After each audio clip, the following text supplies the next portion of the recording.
Welcome back to the Padilla Family Homestead. Today we are going to walk through how to make compound butter. I'm doing a voiceover because we have a whole lot of landscaping and things going on outside right now, and so I wanted to make sure I shared the video but that I didn't share all that background noise. So we have a ton of garlic right now, and so we're looking for ways to preserve it. So I like to cut the top off of the entire head of garlic like you're seeing here. And I clean up all of the extra dry skins from the outside of it and place it into, at this point I'm doing a muffin tin. You can just put it on a baking sheet. That's totally fine. And you are going to want to pick and save all of these little extra pieces that you chop off the top. Our family loves roasted garlic. And so we're making the compound. All 6 compound butters that I'm making today are going to be from the roasted garlic. And so we're just going to go ahead and speed through the process of cleaning up the heads of garlic. This compound butter can be used in a ton of different ways. You can make it with garlic, without garlic. You can make it sweet. You can make it extra spicy and hot. It's however your family likes to eat it. Since I did order 10 pounds of garlic, we wanted to make sure we like all the Italian seasoning. We wanted to make sure we preserved some and did the flavored butter in this flavor profile.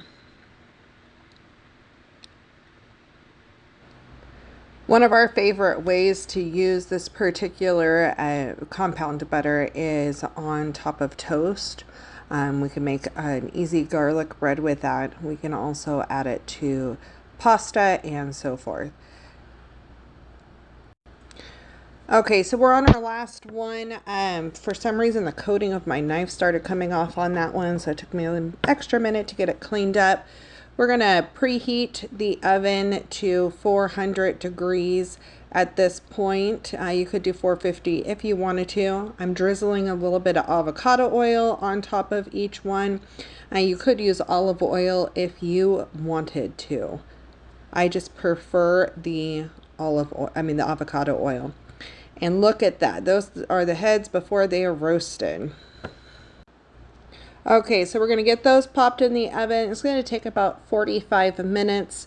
While they are roasting in the oven, I'm going to go ahead and take out the sticks of butter that I'm going to be using today. I do not want it as hard as a rock, so while those bake for the 45 minutes, I am going to let these sit out on the counter, and then I will rotate them about halfway through. I'm also going to go ahead and take this time to clean up my work area.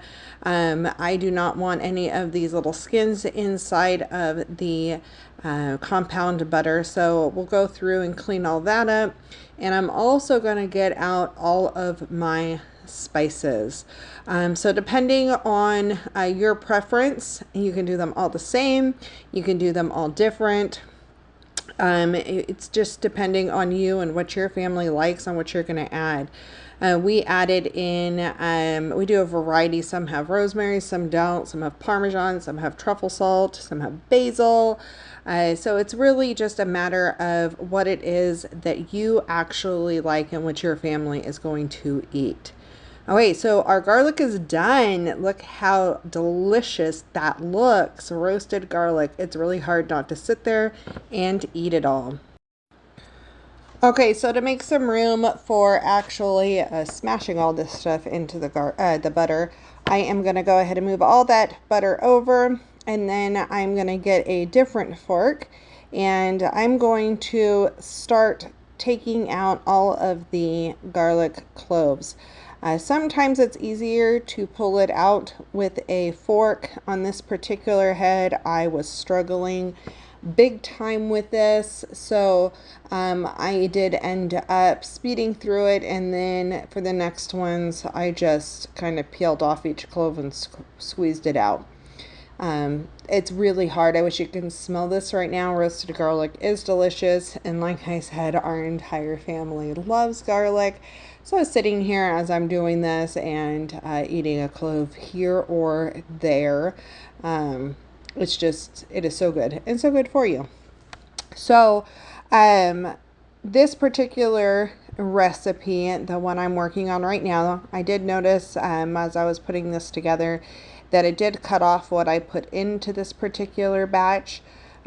So usually you want to wait till the garlic is totally cooled down. But I went ahead and did it slightly warm because my butter was a little bit harder, so it helped it melt it down a little bit more.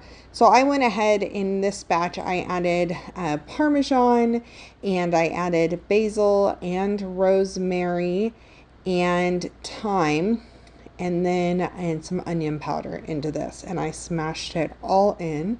And you're going to see part of that here in just a second. There's really no measurements for how much you're going to add into it. What I will say is you probably need a little bit more than what you think, because you really want all of the butter to be coated with that inside of it, and it just really full of lots of flavor as it sits there. So you can tell that's where my camera cut out. You'll see the process of mixing it on the next one. I'm going to speed through just one more of these so you can see it. Once it's really mashed in and everything's mixed in, I used a heavy duty fork for that. You're going to take parchment paper and you are going to go ahead and lay that down. I get a rubber spatula and I really scrape out that bowl. It really comes clean rather easy with the butter. And I'm going to put this down kind of in, well, it kind of plops in one spot, but you want to try to make it into a log. I like to do a nice little round or more squared log. That way it's easy for slicing for use later.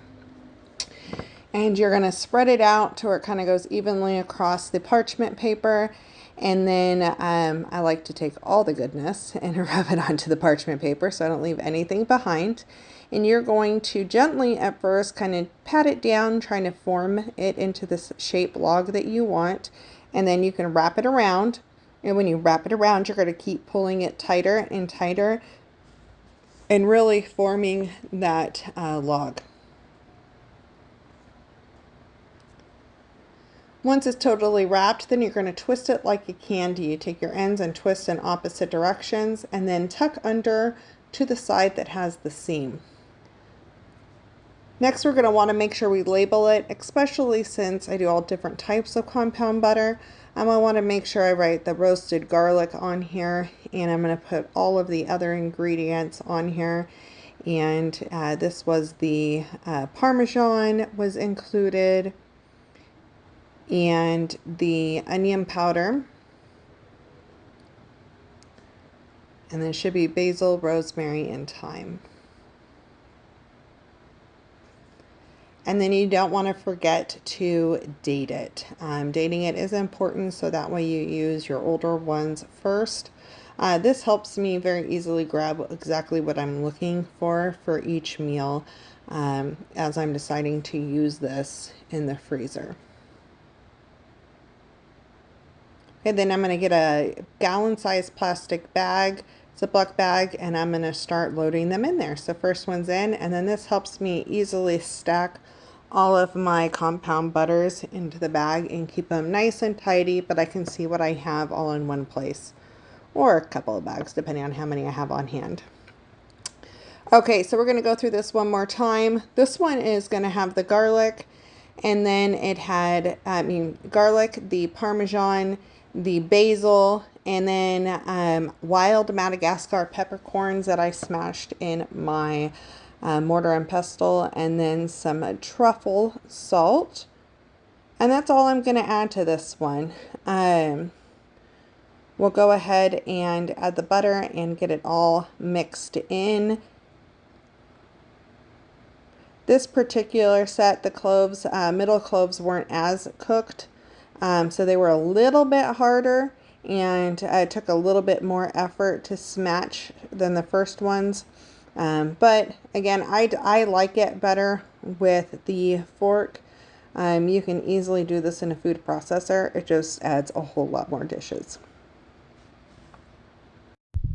So another fun thing you can do with the compound butter is when you're going to have holidays, you can get one of those silicone ice cube molds or cookie trays, and instead of putting it onto the parchment paper and making a log out of it, you can put it into those little molds, pop it into the freezer, and then once it's solid, you can pop it out of those molds and stick those shapes into a freezer bag, and that allows you to have little Christmas trees for your rolls for Christmas dinner, or maybe some turkeys or something for your Thanksgiving meal, and it just makes it fun and personalized. And really, it didn't add a ton of more work to shape it. You're just popping it into the silicone trays.